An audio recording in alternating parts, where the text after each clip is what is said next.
AM radio. Give us a call, 888-565-1470. And we have 3 out of 4 with us now. Yes, we do. We've lost You another have your soul. ears in? I have my ears in. Okay. You missed a lot while you were gone. I did. Yeah. I was gone for a whole 10 seconds. Well, it was those 10 seconds that really counted, okay? Yeah, it really was. And Joe knew you were gone, and he's like, I don't care. I'm I don't starting care. the show. I'm going live with or without you. That's too funny. He's shrugging like, yeah, well, you know, another day in the engineering booth. So who's our guest caller today? Our guest caller today, Skyping in with the fabulous technology, is going to be Tom Trento himself. Hey, From a Tom. secret location somewhere in secret. Undisclosed location. That's right. Do we have Tom? He's on. He's on. Yeah. Is he going to talk or not? No, because he Am I said, on? wait Tell a me when couple I'm of on. minutes. I'm on? Yeah, he You're said, on. give me a couple of minutes before you bring me on. I'm in an Italian restaurant. Look, as you can see, I'm in an Italian restaurant hidden somewhere. It looks like an Italian restaurant. But hello, everybody. Tom Trento, TrentoVision.tv. We are live, and I wish I was in the studio. No, I don't. It's nice being right here. It's nice You going guys to could be in the lunch, isn't it? studio. And we got a lot to do today. We have CJ, Mark in the studio.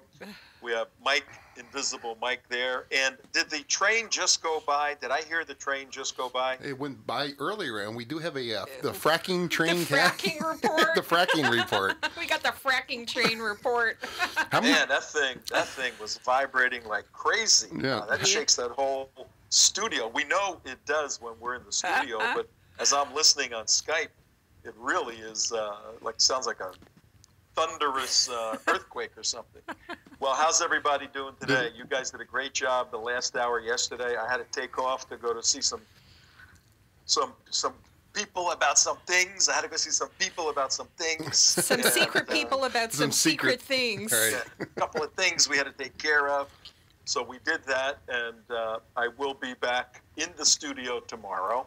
But I'll be with you for an hour or two today as we report on the lovely information the President of the United States of America gave us on the horrors of guns. So that's going to be one of our topics. But also today, there is and this is for all our Jewish friends and all our Christian friends who thought, oh, President Obama is just a great friend of Israel and of Benjamin Netanyahu. We have such a division between those two men. It isn't funny.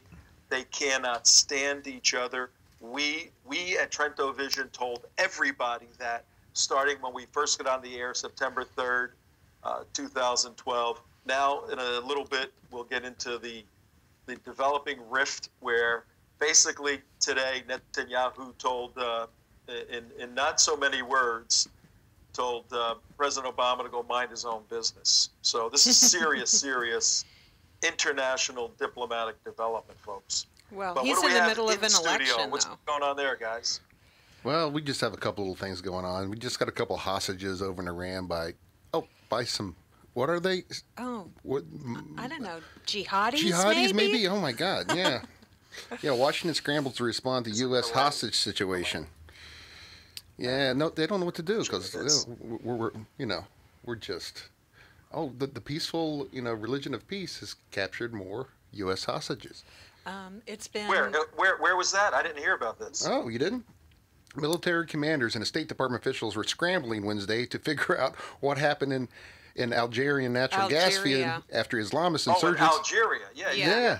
No, I heard about the Algeria deal. I thought you said Iran. Oh, I did. I messed up. Yeah, we knew what you meant. Fact check. no. Okay. Same Do you thing. want me to correct Algeria's you? a mess. We have Yeah. to work We've got that to deal with out. Algeria for sure. Algeria and Mali. Algeria is responding because of France's attack in Mali. Yeah. And they want to blow up France now, the jihadis. Unbelievable. Yeah. Unbelievable. It really is unbelievable that the French are going after the jihadis in Mali, but they let them run loose all over Paris. So I don't really get that, but we you know. cannot touch the Muslims in Paris. Yeah, We'll we'll kill shut the them in West streets. Africa. Yeah, That's we'll what shut do. the streets down so they can pray in public. Otherwise, they'll threaten to blow everything up. But we'll go after them in Mali. Hey, Tom, maybe it has something to do with this. We must free ourselves from the clutches of Western society, Western concepts, Western traditions, and Western leadership. Huh. I wonder if that applies at all in Milestones. Well, in any event, welcome everybody to TrentoVision.tv. We can be found on WNN 1470 on your dial. It is 8 minutes after 3 o'clock, and our show today in our first hour, we're going to deal with the edicts from the monarch in Washington, D.C. regarding the new effort to stop gun violence. There's a new sheriff in town.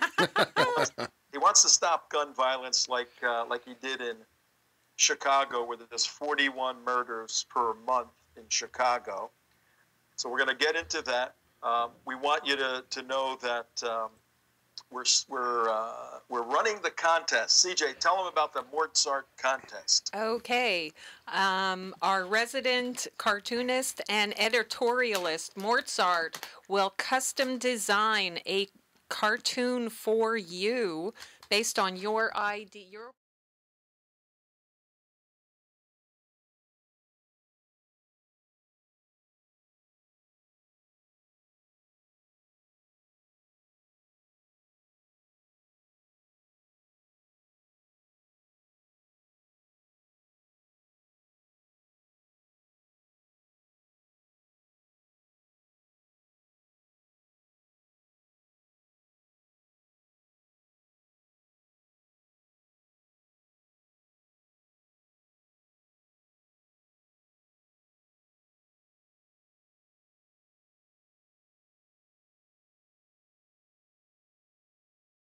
We didn't put a time limit on submissions.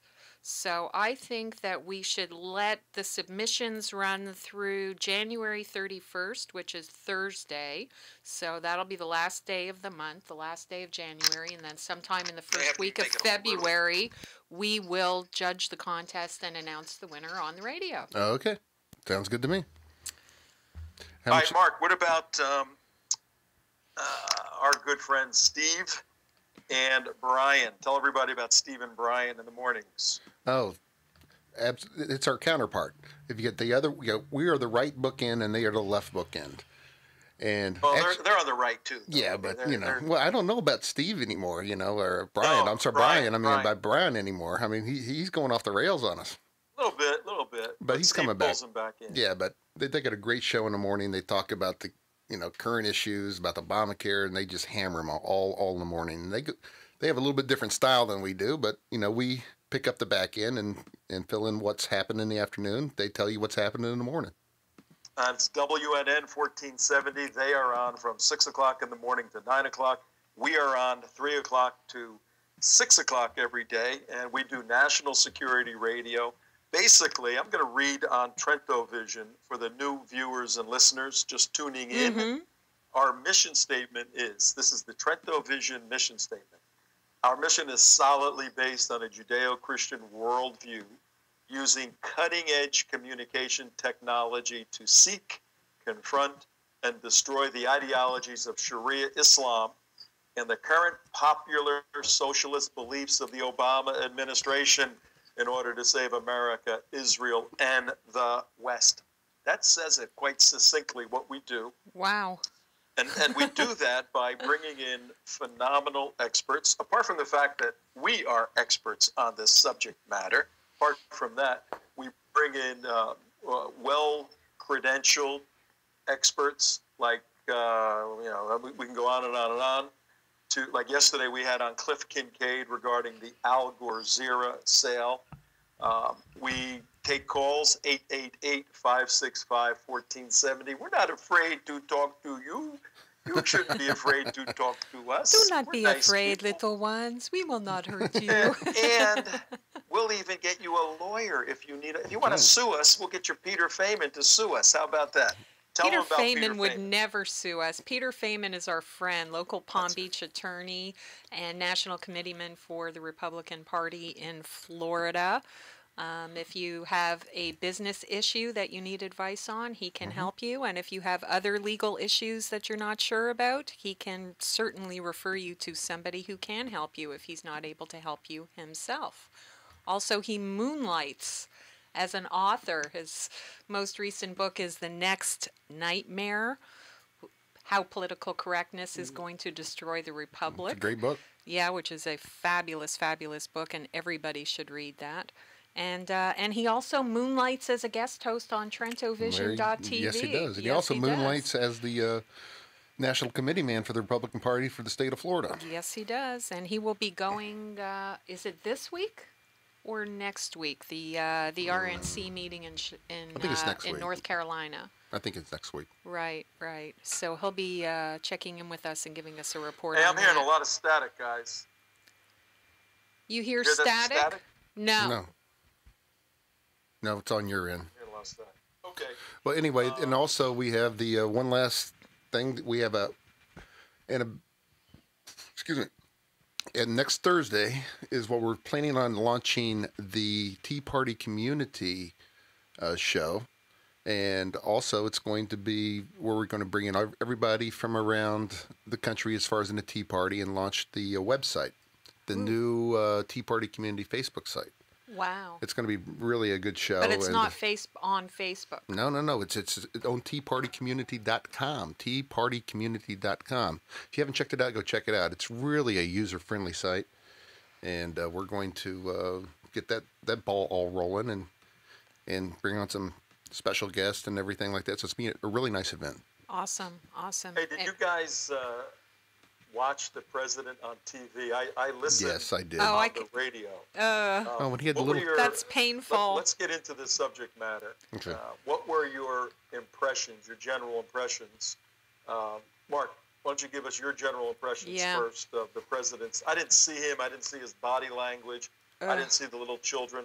What were the optics? How was the stage set? Oh, he had all the families out there in front of him from Yeah. Sandy Hook, and he had poor little kids off to the side to the left of him who had written in. They're talking about how horrible guns are and things like this. And Mr. President, can you solve the problem, please? And it's one of those things. Four of them saying the same thing and just in different manners. And look at these little poor kids over here. Don't we want to help them out? That's the scenario. That's the visual that was up there. And you had Joe Biden leading, come out there leading his, rah-rah speech. And then you had, Mr. Obama comes out there, we have to do something about these, this terrible problem. Even though it's not going to solve the problem, Sandy Hook. We feel that this is going to be a very, positive cause for us all. I think we should just get out there and enact something. These guns are just terrible. Yeah. We're just going to take this opportunity after a national tragedy to steamroller all of your rights. But I'm going to use the But Congress. we're doing it for your own good, and we're going to work with the Congress to make it happen. We won't Right. work with them on the budget, but we'll. I'm coming down with 23 edicts from my mount, and I'm going to put them out there for you all to. Even though Congress didn't approve them or Congress didn't do anything had anything to do with my edicts, but I'm going to work with the Congress, and I'm going to shove these things down your throat. Even though I'm famous for not actually enforcing the existing Right. laws of the land, I'll make sure to. Even though I'm running guns to Mexico on a legal gun running sting operation, but that's okay. All right, no, but before we get into the critique, I was driving in the car listening. I picked up a station. I'm somewhere in the state of Florida, and it sounded very, very sensitive, very emotional. I mean, Joe Biden, I thought had, and I'm critiquing this from a communication point of view. Mm-hmm. He had a very passionate, very serious. I promise you, Mary, or whatever her name was. Right. I mean, Right. the staging was amazing, Mm-hmm. and the optics. I didn't see it, but you're saying that the staging was also just as Well, as they had. good. I think initially they were going to have a couple dozen kids all around him and everything like that, but they reduced it down to 4, and they kind of pushed the kids off to the side just so it wouldn't look too obvious Right. what he's doing. Until he high-fived everybody on his way out. Yeah. Well, Yeah. do you guys think that was improper, or I mean, this is we did the first show. Remember, we reported on Yeah. it the day it happened, and we Well- were all in tears. Yeah. Is it wrong, drawing attention to the emotional factor of this tragedy? Well, for me, it kind of reminded me of that picture of Obama wiping the tear away from his, like scratching his eye and wiping away a fake tear right after Sandy Hook happened. Yeah. It's kind of like that, and you. There's no way that you cannot be affected by this. I mean, we were all affected by it when it happened, and there's no way you can't be moved to see the families and the parents and the little kids. I mean, but does that mean that you give up your rights? Well, here's my point about Tom on the optics of it. Is, I felt it was horribly wrong to use these kids. You're talking about, gun issues, and here you bring up little, little Timmy and little Susie, to talk about, guns. And it's like, even though, and he states it in his address, this is not going to solve the problem in Sandy Hook. So you're bringing up a problem that you're not even going to solve for these kids who are asking about solving the Sandy Hook problem, obviously. So, it's obvious that he's using kids for his own political benefit, and that's just wrong. And why, I would never do that. Would you do that as a president? Would Ronald Reagan do that as a president? Oh, he even quoted Ronald Reagan. Yeah. He talked about Ronald Reagan in there. No, I think what it shows is a very important cultural significance in the way this very serious situation of gun violence was addressed from the bully pulpit. Right. Again, I'm assuming they were in the White House. Is that where this was? Right, White House briefing room, press room. Yeah. It wasn't the press room, but it was one of the White House staging rooms, right? Yeah. Okay. Well, that's the biggest bully pulpit in the world, and it was an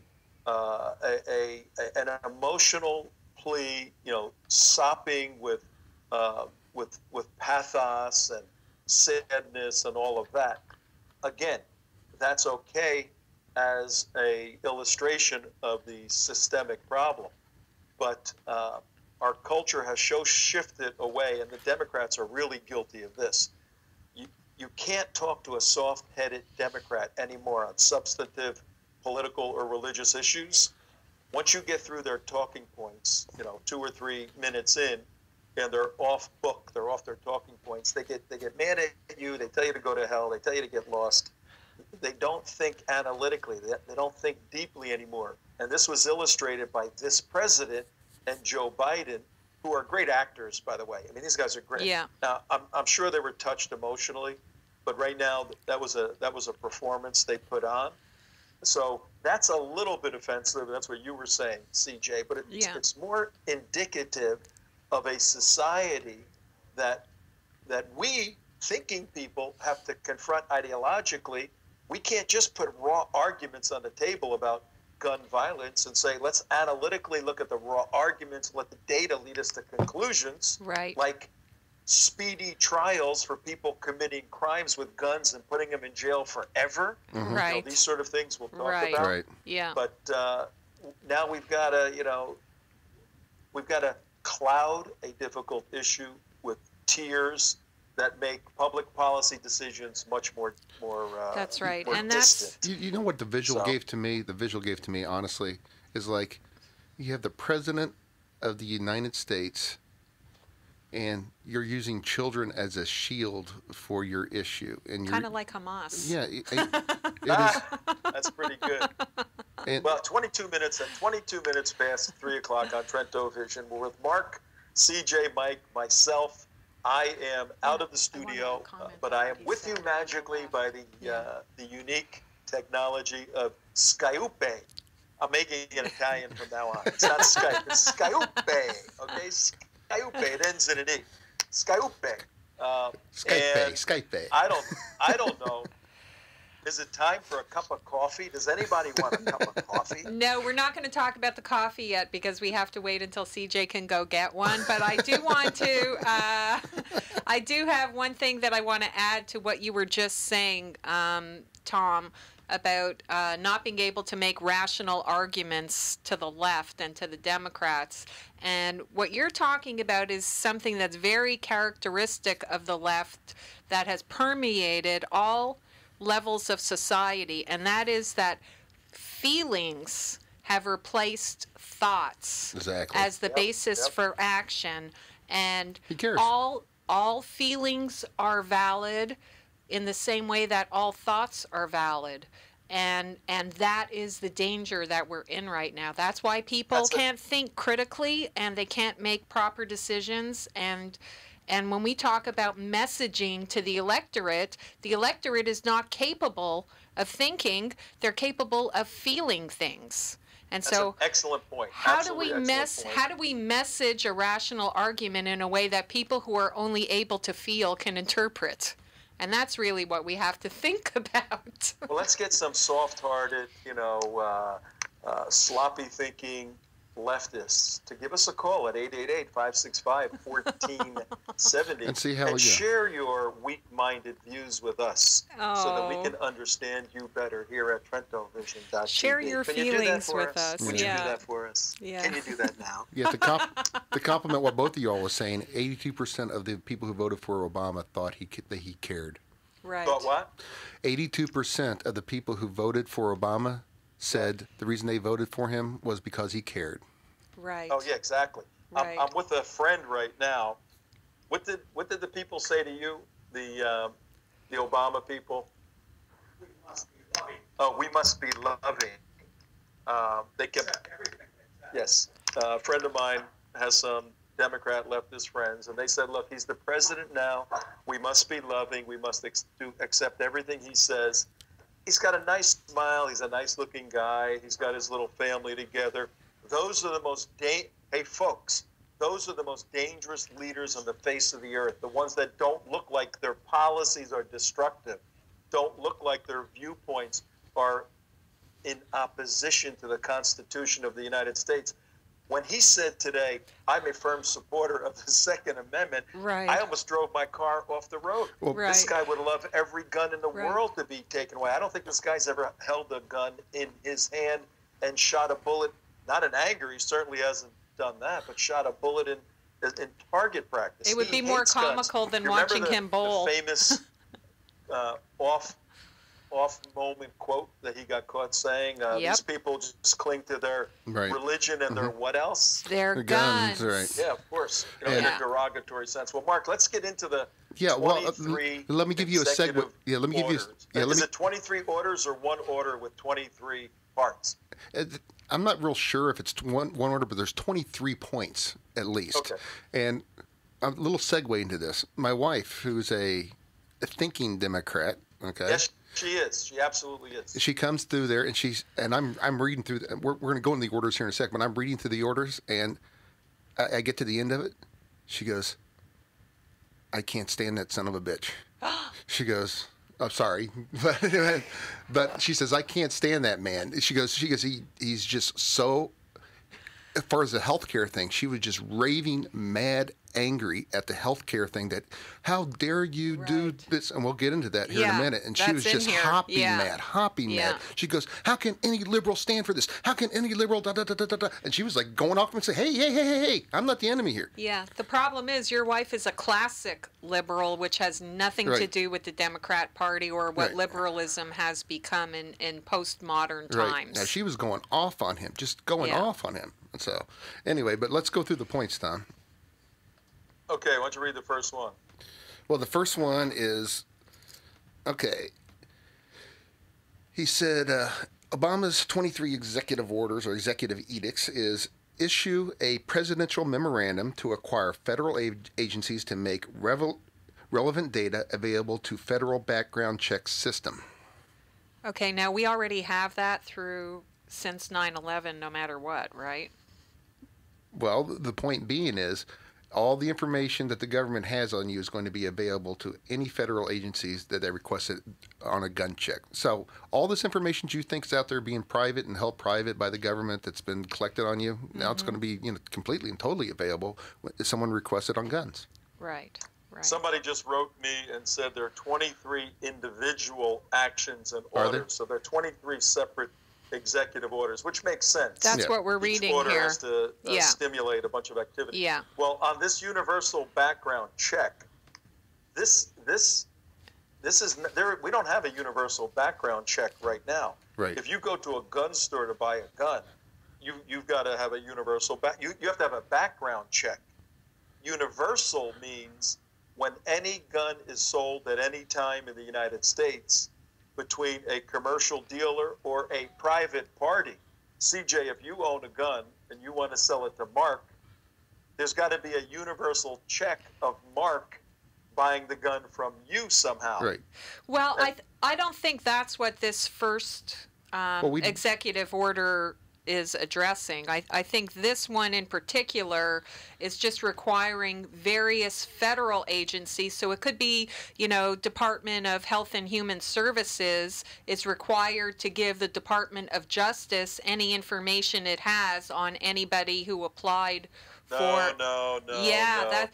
This is about the federal agencies making information available to each other, to the background check system. No, what this is, the universal background check means, right, and there's one area where it's geared to focus on. Right now at gun shows, the gun dealer sells guns to people, and sometimes there's not background checks. That's right. There you go, Tom. Now you're nailing it. And what the federal government wants to do is track every gun sold everywhere and keep in the database any transition of gun, either commercially or through private sales. And if you don't follow it through private sales, this is an unworkable law, but you got to throw something out when you hold a press conference. If you don't do a background check against Mark shows. and you sell them a gun, now you have violated federal law and you can go to prison for not requiring a background check from Mark. How is it going to work? I have no idea. You have to go somewhere and have somebody do it. You don't have the capability to do a background check. Well, here's a key thing. But it'll cut out private sales among individuals. That's the whole idea. Well, here's a key thing, to a federal background check system. That's the key point. There's going to be one suppository of database for federal suppository of database. Now, first of all, I don't know of a federal background check system because there isn't one. It's going to be like the TSA of guns. Of guns. So once you get blacklisted on well, we'll get into the other reasons later, but yeah, this is a very critical. And I think Tom is exactly right here. This is specifically designed at gun shows. Okay. But let me ask you I'm just saying the way it's written, you can interpret it a different way. And that's the reason. Yeah. Let me ask you this. What's so bad about that? I mean, what's so bad about the federal government knowing wherever there's a gun? Okay, first of all, how about the time when they just published all the information on every individual in New York? How about publishing the information of people who don't have guns? How about that? How about the flip side of that argument? Yeah, that sounds pretty good, because then you would know who's a good victim to go after, right? Yeah, but that wasn't my question. My question was, what's wrong with? Look, on some level, this makes some sense. On some level, and now we're going to get all the gun people calling up, going, Trent, that's crazy. 888-565-1470. At some level, you want a gangbanger, or an illegal immigrant going into a gun show and saying, I'll take that automatic weapon there, or you can't buy an automatic weapon, but I'll take that AR-15 and I'll take 10 of those 30 bullet magazines, clips. Don't you want that guy being checked out to see if he's a felon? I don't think laws stop criminals from getting guns, period. Right. Anybody who's a criminal who wants to get a gun and do you harm will get one. This just stops law-abiding people from protecting themselves. And there's nothing to say that Mr. Felon, Criminal A, can't go to his buddy, Criminal B, who doesn't have a federal background, right, red flag pop up on him. And says, well, hey, here's $500. Go buy me 10 AR-15s and 20, clip magazines and everything like that. And here's $500. Yeah. So. Right. Go buy me a 6-pack. Yeah. I mean, this doesn't stop anything. What we'll do, because there's going to be a lot of discussions on these 23 points. Let's keep going on the points. But it's an unworkable system. There, in my opinion, there is some logic to it at a certain level. As I said, gun stores you can't just buy a gun anymore at a gun store. gun shows are a little different animal. I've never been to a gun show. You guys ever been to a gun show? Yes. Can you just buy a gun there, or do they do a background check? I guess it might depend on which state you're in. Yeah, that's probably true. Yeah. But this would be a federal, so this would be federal law everywhere. Well, speaking of that, guess what Texas and Oregon, certain law enforcement officials from Texas and Oregon have already said to the federal, to our federal law enforcement agencies regarding passing federal laws that have to be implemented in Texas and Oregon. They said separation of state and federal. That's right. They said no. I'll read you. State officials in Oregon and Texas are vowing to fight back against any attempt by the federal government to oppose new gun control laws. Lynn County Sheriff Tim Mueller wrote a letter to Joe Biden Monday and said his department will not enforce any new gun laws it considers unconstitutional. Yeah, the point I was getting back to earlier about the universal check, there's no universal check included within the constraints of the Second Amendment. Right. Exactly. In fact, the whole idea of the Second Amendment was to have an armed citizenry against a tyrannical government. That's the historical fact. People don't like that. Yeah. But does it make any sense that the framers would say, okay, you're entitled to own guns, but you got to tell the people that you may be in a fight with someday how many guns you have, where they are, and all this sort of information. Wow. You may not like that piece of history, those who don't like guns, but that's the fact of the matter. Well, that sounds like... Mueller goes on to say, politicians are attempting to exploit the deaths of innocent victims by supporting laws that would harm law-abiding Americans. That's what you guys said earlier. So we already have some states that are rearing its ugly head, or not its ugly head, rearing its 10th Amendment head. Yeah. Oregon and Texas already. We do have a caller on the line, but let's address the second one before we bring him on, because it'll kind of wrap them both up together. And the second part of this 23-point program of Obama is address unnecessary legal barriers, particularly relating to the Health Insurance Portability Act, Obamacare, that might prevent states from making information available to the background check system. That's right. In other words, we're going to violate your health and medical privacy. Right. So to the federal government. Let's say this. Let's say you're a warrior who came back from Afghanistan or Iraq, and you have PTSD. Mm-hmm. Okay. Obama said, "Oh wow, guy's got PTSD. He's unstable to have a gun." Yeah, better keep an eye on him. Let's revoke his right to get one because he has a medical condition. Or better yet, let's say, you go to your doctor and you're, you say to your doctor, you say, well, hey, I'm depressed and I'm maybe suicidal. Oh, red flag. Now, these red flags stay on you for the rest of your life. They never go away. Right. There's no appeal process. There's nothing like this. Right. And so how about just antidepressants? Maybe you're on antidepressants. Oh, that could be a danger to the society. Right. So your gun privileges are revoked because we're going to put you on the do not sell list on our informational database system. Right. Where does it end? That is where it ends for all of us. Then we're not living in America anymore. Right. Really, it's as simple as that. This is a slow destruction of the Second Amendment. This is a very quick destruction of the Second Amendment. Well, by incremental steps. Yeah. Okay. Okay. You got somebody on the line? Yeah, we got Eric on the line. Okay, bring him on. Hey, good afternoon. Hi, Eric. Yeah, first-time caller, long-time listener. Oh, well, thank you. Yeah, I'm really thoroughly impressed with you guys and what you bring. A few years ago, I'm still in the process and writing a book in regards to martial law. Mm-hmm. And I just wanted to ask your professional opinion what the difference is between martial law and Sharia law. And the reason I ask this is because I was having an argument with a fellow employee. I'm a police officer, and he said martial law will never come in because of weapons. We have too many weapons here in the United States, and you would have to get rid of them. And now, looking at what's going on, I think this is just a process maybe Obama has with eliminating such weapons in this country, and therefore maybe he can go through with, if it is Sharia law, which I think that's what he's interested in. But, very interesting. What do you think, Tom?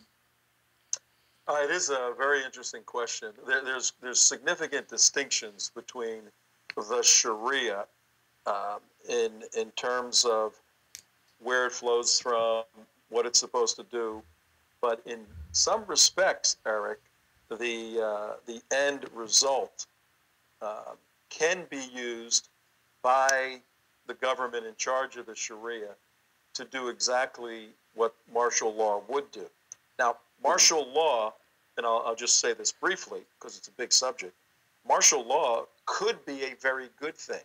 In the hands of a benevolent administration that is unified on constitutional principles, the framers put martial law in there because there are unique situations where the local law enforcement community, I studied law enforcement, was going to go into the FBI early on and had a change in my life.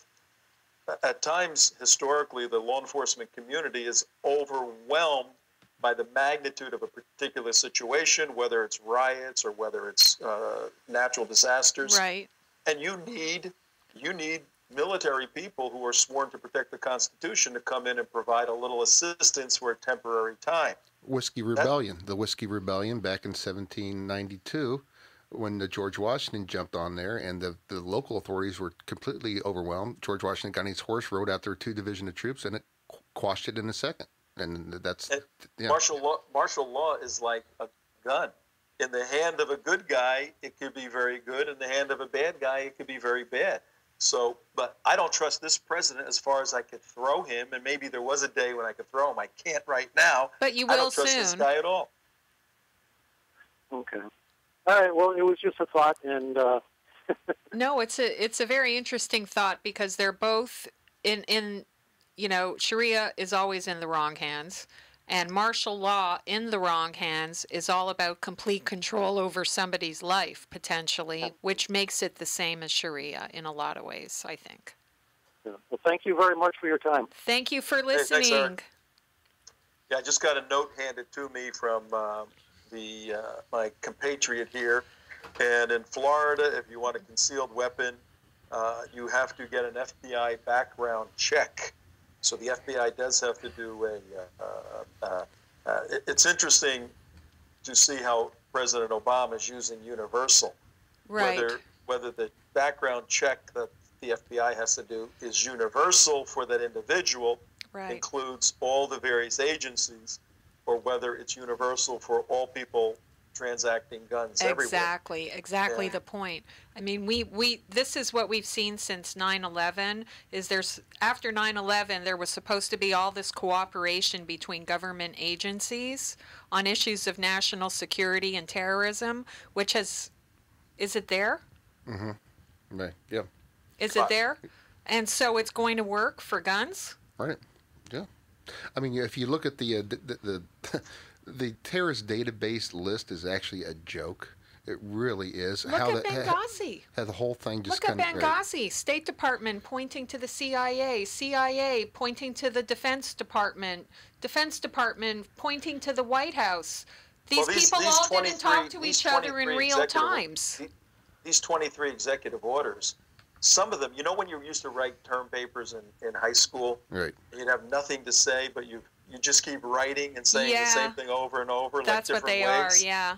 That's what these 23 things kind of hit me when I started reading them. Yeah. But there's little hidden words. There's little hidden words in every one of these statements, which is, if you read it very quickly, the thing sounds innocuous. But if you read for, the actual word, like the next one, is actually a great example. Yeah. Improve incentives for states to share information with the background check system. Yeah. How are you going to do that? Yeah, Uh-huh. You know how they do that. The way they do that is the way they got all the states to change the drinking age from 18 or 19 to 21 by withholding highway funds to those states that didn't comply. That's what those incentives are. No federal money to your state if you don't comply. With the incentive. But it's voluntary and you still have state rights. That's what I'm talking about. There's a lot of hidden words in this thing. Yeah. And there really is. And you're like, oh, whoa, what are they saying here? Yeah. Well, let me tell you something. We know a lot of Tea Party people. We have a lot of Tea Party friends. I just got back from the South Carolina Tea Party, and there must have been 3 presentations on the 10th Amendment by constitutional experts. And I could see, and Obama kept hedging his bet as I heard it on the radio. He'd say, now, I know this is going to be hard, but Congress has to do this. I know this is going to be hard, but Congress has to do this. Mm-hmm. Much of this stuff is going to create a 10th Amendment states' rights battle with states like Texas and Oregon and Alabama and Mississippi and Wyoming where they're going to say, hey, we have our laws here. You feds, look at Arizona. You look at Arizona. Trying to enforce their own immigration, trying to enforce federal immigration laws, and the federal government shuts them down. The feds didn't enforce the immigration laws, so Arizona passed SB 1070 to do it themselves, and Holder and the DOJ sues the state of Arizona. That's on immigration, and that whole thing's lined up for this quarter. Obama's going to try to bring in 10, 11, 12, 15 illegal people to solidify the Democrat voting base for the next 50 years. But if he pushes this gun issue too far, there's a lot of Democrats that are, blue dog Democrats, old line hunters, all of this. They don't want you messing with their guns. So this today may be more show than anything.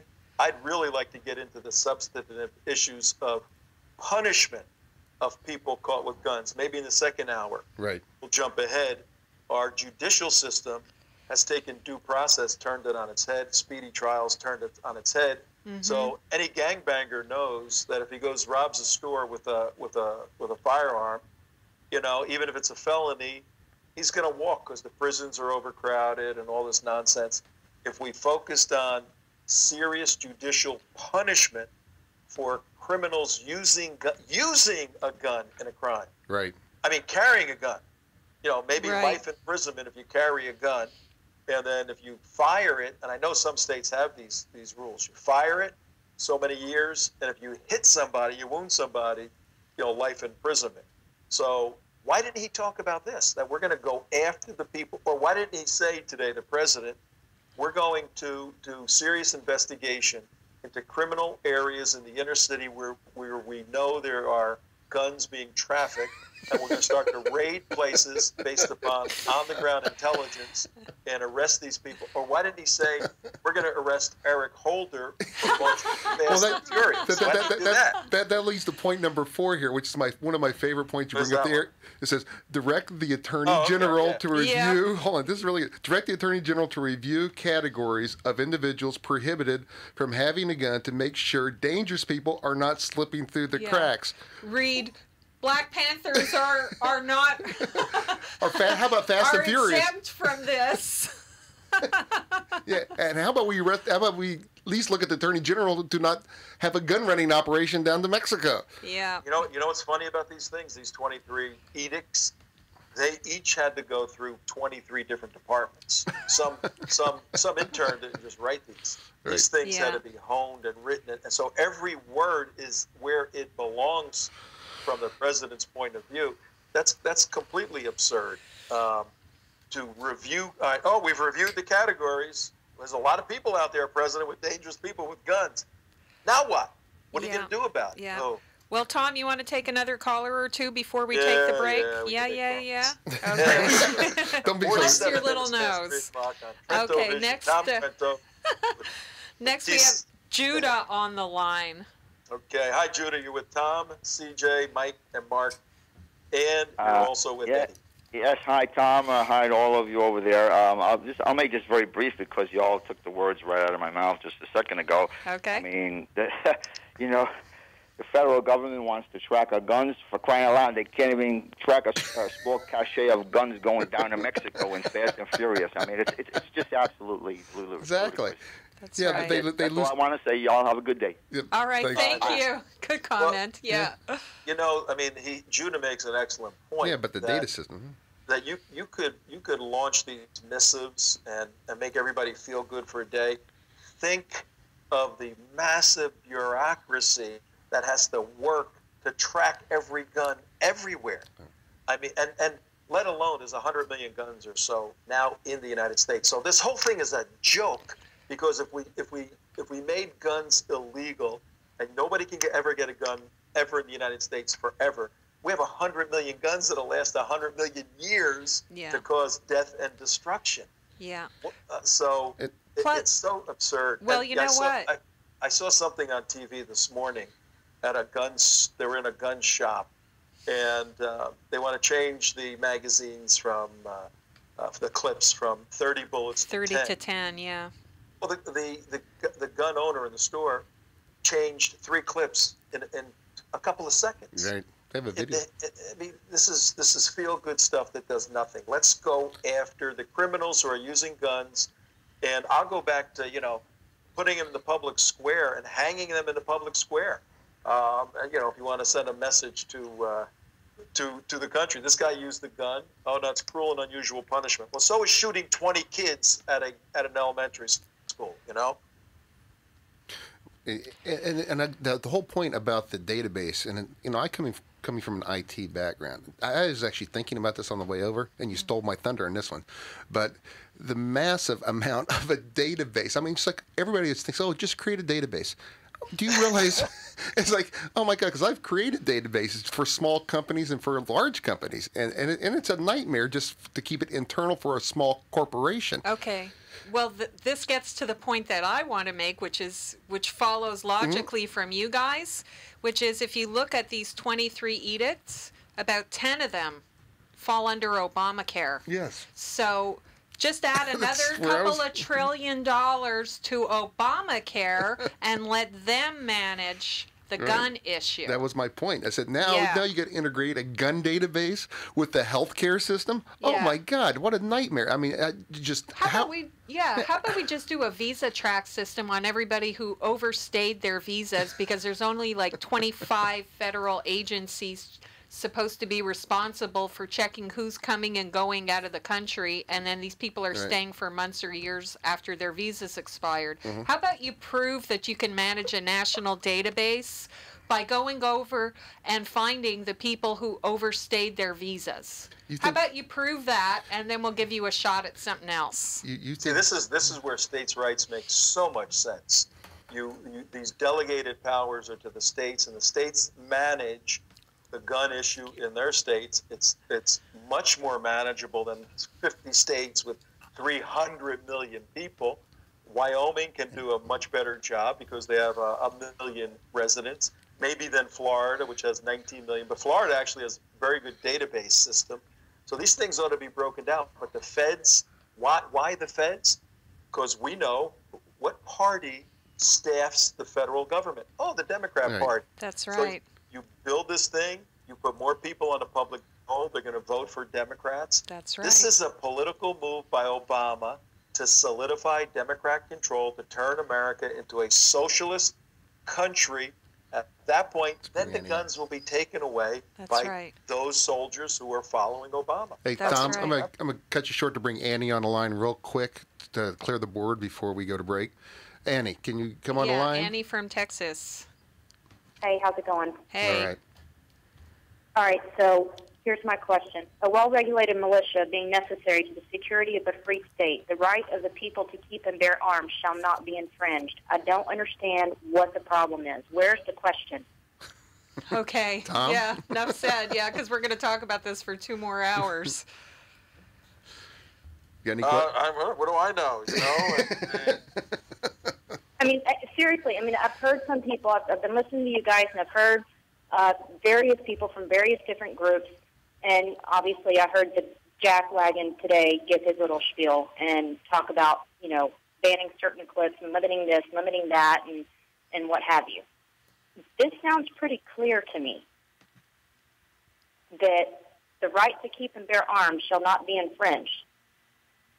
It's pretty straightforward. So I'm sorry? Well, okay, even so, there are state gun laws, and and states do have their own laws and background checks and everything else. Now, is that in violation of the Second Amendment?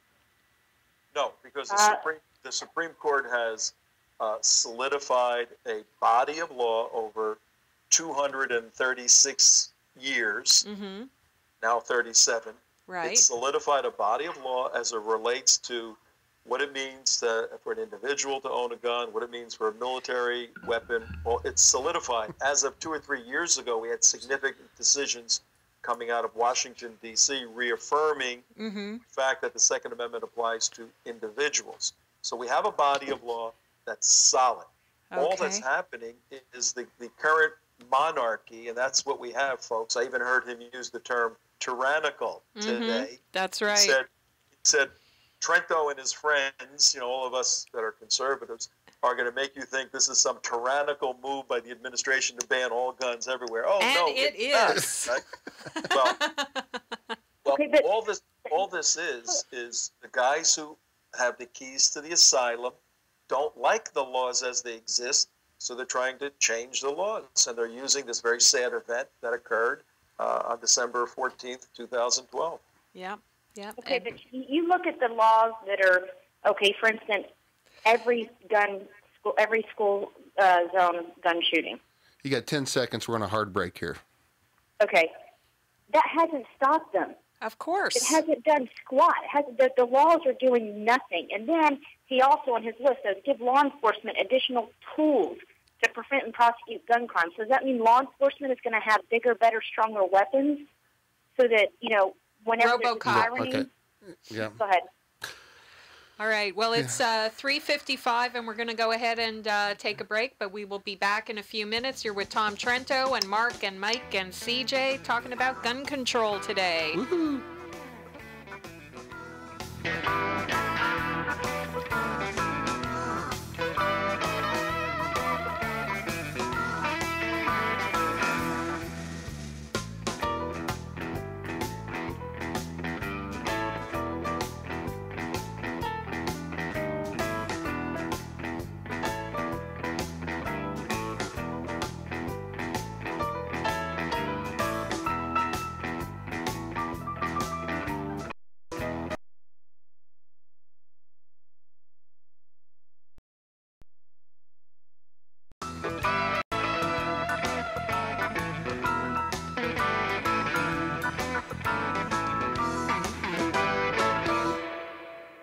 Live in concert, it's the big band experience of Denver and the Mile High Orchestra. One time, one big break, one dream, one little faith. A little funk, a lot of swing. Denver and the Mile High Orchestra will put some sizzle in your soul.